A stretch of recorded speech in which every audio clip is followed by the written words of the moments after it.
This is News 8 Football Frenzy.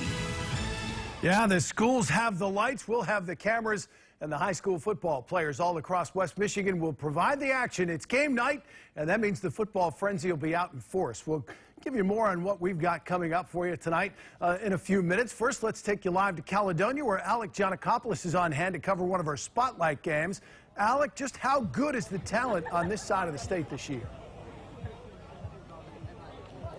Well, it's always a great scene here, and there's going to be a great amount of talent on this team alone. But the question always is, for Football Frenzy, who are the guys that are going to make that jump and go play on Saturdays and also on Sundays? We gave it our best shot, and we talked to a local expert, 24/7's Allen Trieu, and he gave us his list of the top 10 seniors in Western Michigan. Check it out.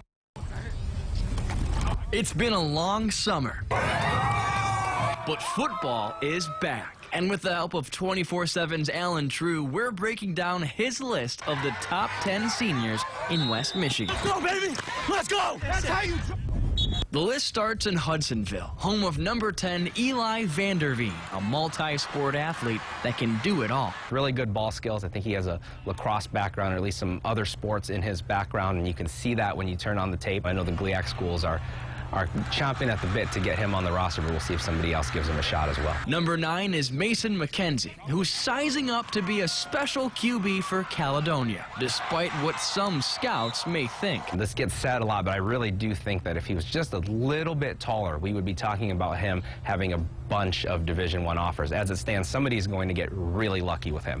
Accurate, smart, has all the intangibles, very mobile, very tough. I think he's going to have a huge year. Speaking of huge, we're back to Hudsonville with Reardon, who stands at 6'4". We're not sure what position he'll play in college, but he has options. 6'4", 205 pounds, can play in the back part of the secondary, has also played wide receiver.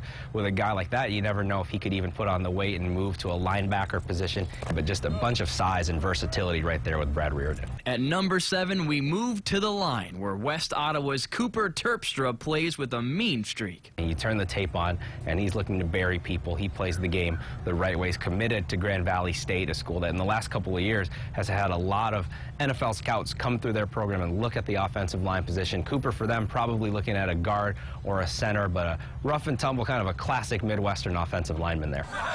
Number 6 is on the other side of the line of scrimmage, and East Kentwood's Raza Townsend is a mauler heading to an edge rush factory. Western Michigan's done a good job at developing that position. He's committed to them, so I see him as that next level edge rusher, pass rusher.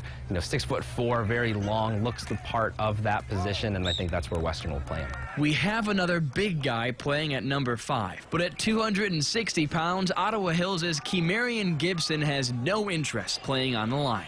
Now, this is a unique player here because he plays tailback for them, and that was at over 260 pounds. We'll tell him that there's a chance he could be a big, powerful back once he gets into a college program. Certainly has the ability and the frame to change his body around quite a bit. Kenowa Hills gets their guy at 4, Jayden Acker, a heavyweight as a D lineman and tight end who has a D1 future on either end of the ball. 6'4", about 210, 215 pounds, so still a lot of room to grow. And we'll see if schools end up liking him more as a tight end or a defensive end, but I think he can play either at the Division I level. Coming out the tunnel at number 3, St. Joe's Trey Mcginnis, a hard runner who knows how to turn on the jets. Can absolutely fly. He's a sub-1100 meter guy. You can see that on the film. He can score anytime he touches the ball. They can throw it to him, they can hand it to him. He does it as a kickoff return man. Speaking of quick runners, here's Jalen Vinton of Mona Shores, and if you haven't heard his name yet, you'll hear it a lot this season. 6'1", 185 pounds. Some MAC schools are recruiting him. GLIAC schools are recruiting him. Maybe not a player that outside of this area a lot of people know about, but you turn on the tape and he's making plays on both sides of the ball. A lot of top talent, but there can only be one number 1. And that's Catholic Central's Nathan Van Timmerman. A lot of scouts, including myself, went to games and you were watching Nolan Ziegler, but found ourselves asking a lot, who's that number 11? 6'4", 6'5", can play defensive end, can play tight end. He's committed verbally to Central Michigan right now. It sounds like tight end first for him, but a player who gives them some options. That's Allen Trieu's top 10, but there are dozens of other talented players in our area who will be playing on Saturday. You can catch the best West Michigan has to offer every week on Football Frenzy. Reporting, I'm Alec Giannakopoulos. 1, 2, 3, character! News 8.